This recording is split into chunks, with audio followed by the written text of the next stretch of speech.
तो तेल ये आम गरम हो गलानी आम आरंभ करेंगे छुई आलू बेसर फ्लेम को आप मीडियम रु हाई फ्लेम में रखिए। तो प्रथम मुझे पकईली जीरा जीरा आमर फुटी आसला तो ये पकईदेवी बाटिकी रखी बेसर। ठीक है बेसर में मुझे 2 चामच सोरिष सहित 1 चामच जीरा आ शुखा लंका जीरा रसुण 6टी। तो आप देखिपे ये डायरेक्ट जीरा फुटला मु बेसर टी पकईकी फ्लेम को हाई करके आप बेसर को कषिबे। ठीक है समस्ते कहते सोरिष बाटी देले अधिक पिता लगे बट मुझे मानेनी सोरिष आपमती कषा कथा कषिले से पिता लगभग। तो आमर ये बेसरटा फुटापी रेडी हो। ठीक अच्छे तो मुझे 2टा शुखला लंका नहीं जदि आप कम राग खाते से हिसाब से गोटे शुखला लंका ने। तो बेसर बाटा पूर्व मुझे आपड़ टे बतुरे अध घंटा रखिदे सी बहुत आराम से बाटी हो जाए है। ये तो ग्राइंडर रे बाटती फिर भी दर दर रही जाती कि आपको प्लेन चिकन कर बाटी देवे। ठीक अच्छे ये आमर धीरे धीरे फुटी आसला बेसी आम फुटेबानी देन आम आग प्रोसीजर पे बढ़िया। ठीक अच्छे तो मुझे बाकी ताटिया लगी मसला को पानी रे मिसई दे देइची।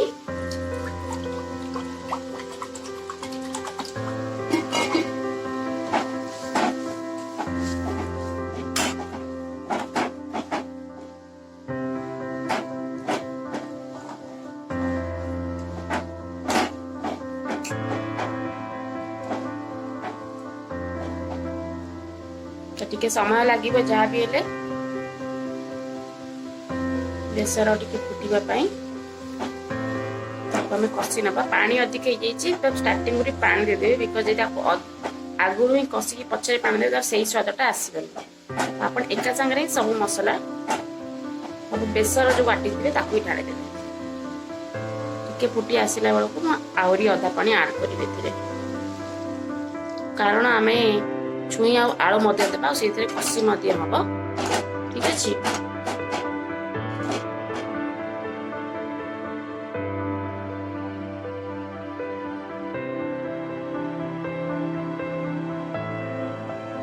समय लगे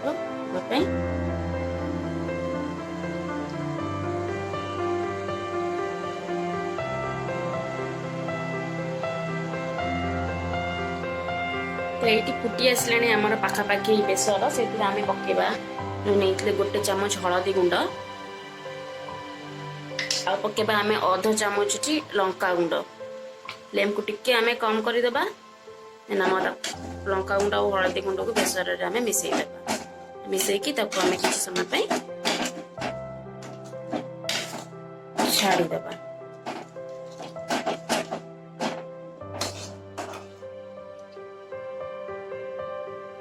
बासनाटी बहुत भल आसूची बेसर कि आप देखिपे टिके फुटी आसला बेलू मुझे पकईदेवी आलू।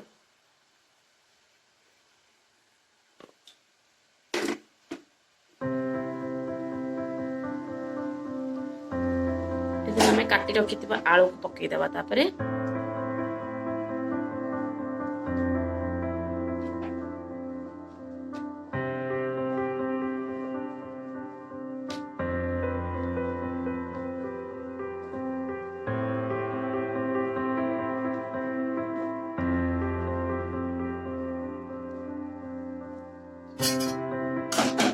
आलू पकईकी सबको आम घाटी नवा।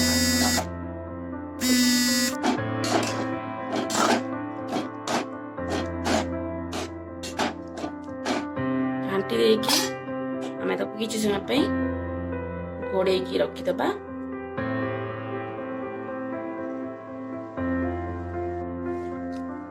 हटेकी आम चेक करदे आलू आप देखिपे आलू बेसर टी मिसी आसिले किंतु सीजन एपर्यंत टी टाइम लगे देखिपे जमी आप देखुची आलू सीझी ना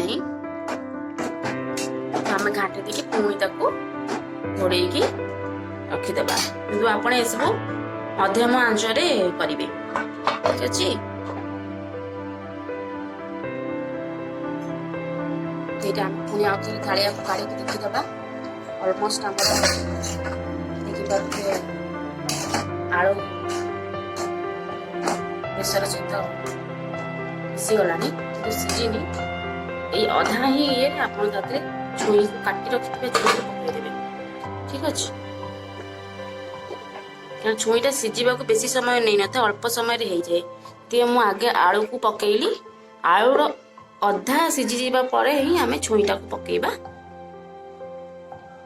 ଦେନ୍ ଆଳୁ ଆଉ ଛୁଇଁକୁ ବେସର ସହିତ ଆମେ ଗୋଳେଇ ନେବା। ଆଉ ଏଇ ଟାଇମରେ ଆ ଦେହରେ ଆପଣ ଆଉ ଅଧା ପାଣି ଆଡ୍ କରିଦେବେ।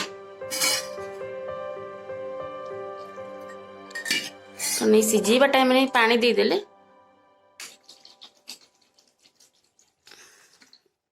ଯେହେତୁ ମୁଁ 3 ଜଣ ମେମ୍ବରଙ୍କ ହିସାବରେ ବନଉଛି, ସେଇ ହିସାବରେ ମୁଁ ସେ ପାଣି ଦେବି।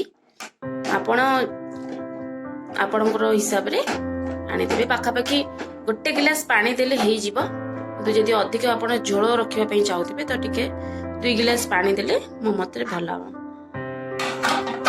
ତ ଆମେ ପୁଣି ଘୋଡେଇକି ରଖିଦବା। ସେପଟେ ଆମର ଛୁଇଁ ଆଳୁ ସିଝିବା ଭିତରେ ଏପଟେ ଆମେ ଆଉ ଗୋଟେ କଡେଇରେ 2 ଚାମଚ ତେଲ ପକେଇକି ଗୋଟେ ତଡକାଟେ ତିଆରି କରିନେବା, ଯୋଉଟାକି ଆମେ ବେସରର ଲାଷ୍ଟକୁ ତା ଦେହରେ ଦେବା, ଯୋଉଥିରେ କି ବେସର ତରକାରୀର ସ୍ୱାଦଟା ବହୁତ ହି ବଢିଆ ଆସିବ। ତରକାରୀରେ ଆମେ ସେଇ ବେସରରେ ପକେଇବା ପାଇଁ ଗୋଟେ ତଡକାଟେ ତିଆରି କରିବା। ତେଲ ଗରମ ହେଇ ଆସିଲାଣି, ସେଥିରେ ଆମେ 1/2 ଚାମଚ ଫୁଟଣ ପକେଇବା। ଫୁଟଣ ଫୁଟି ଆସିବା ପରେ ସେଇଥିରେ ଆମେ 2ଟା ଶୁଖିଲା ଲଙ୍କା ପକେଇବା। ଆଉ ଦେଖିକି କରିବେ ଆପଣ, ଯେହେତୁ ଠିକ ଅଛି। ତାପରେ ଆମେ ପିଆଜ ଆଉ କାଟି ରଖିଥିବା ଟମାଟୋକୁ ସେଥିରେ ଆମେ ଆକୁ ଭଲ ଭାବରେ ଭାଜି ନେବା।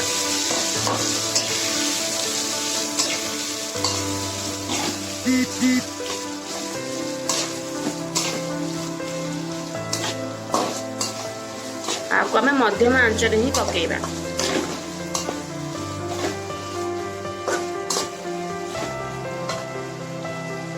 ଆକୁ ଆମେ ସେତିକି ବେଳେ ହିଁ ତଡକାଟି ତିଆରି କରିବା, ସେତିକି ବେଳେ ଆମେ ଛୁଇଁ ଆଉ ଆଳୁକୁ ସିଝେଇବା ପାଇଁ ଛାଡ଼ି ଦେଇଥିବା। ସେ 2ଟା ଆଳୁ ଆଉ ଛୁଇଁ ସିଝିଗଲା ଭିତରେ ଆମର ଏପଟେ ତଡକା ବି ରେଡି ହେଇଯିବ। ଠିକ ଟାଇମରେ ଆମେ ଆକୁ ତା ଦେହରେ ମିଶେଇକି ଗୋଳେଇ ପାରିବା।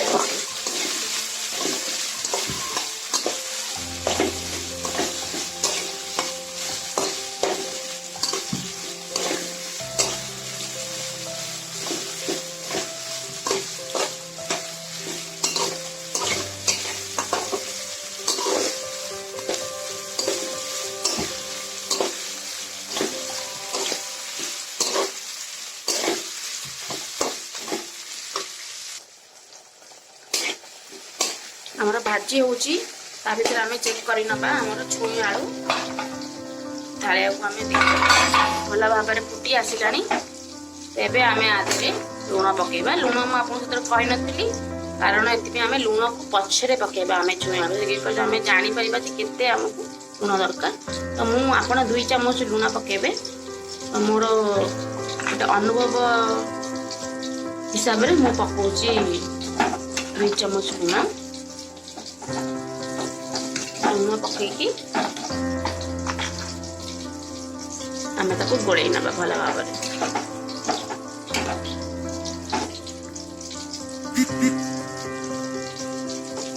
ଦେଖିପାରୁଥିବେ ଆମ ଆଳୁଟି ପାଖାପାଖି 50% ସିଝି ଆସିଲାଣି। ଆମେ ତାକୁ ପୁଣି ଘୋଡେଇ ଦେବା।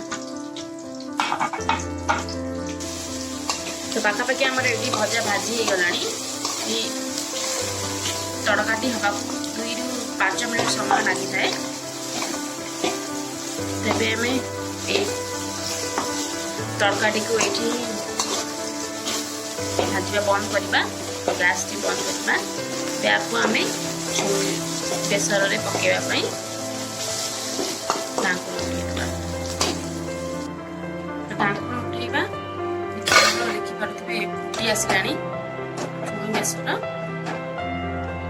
ଆମେ ଏଇଠି ଭାଜି ରଖିଥିବା पियाज और टमाटर तड़का को तरकारी पकेबा देखिबा एटा पकेला परे एते सुंदर कलर आसीबो आपण माने निजे एठी देखिबे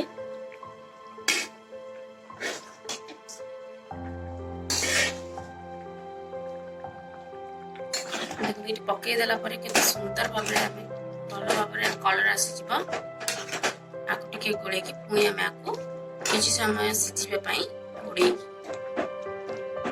रखि देबा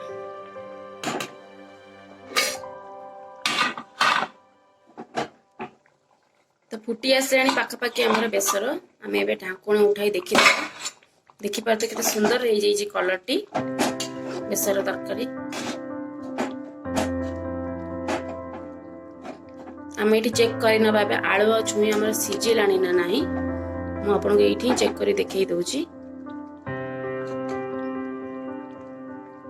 ये आप देखुवे छुईटी सीझी आसलानी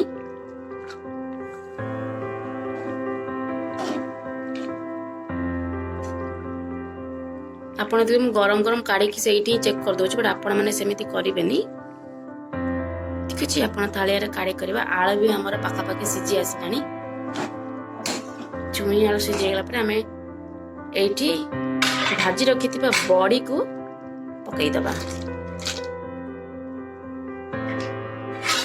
आउे आम भल भाव गोलाई नवा आहरी किसी समय आम आपको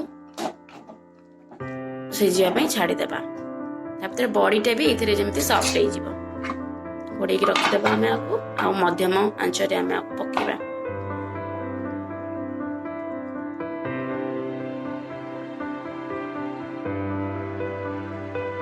तो ये ढांकुड़ी चेक कर आमर बेसर को जाए गलानी देखुए बहुत सुंदर भाव फुटी आसलानी आ बड़ी सफ्ट हो गलानी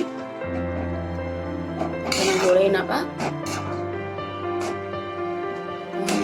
तो ये झोल टिके रखी खाइबापी आपण मानक कषा खाइबार थी या फिर बेसर आहरी जी आप कम झोल खाइबार थे देन आपको आप हाई फ्लेम रखिकी कषिला टाइप रखिपारे मुझे ये ही गैस टी बंद करी कारण झोल टिके रखिले जमी खाई हम ठीक अच्छे तो आपण मानक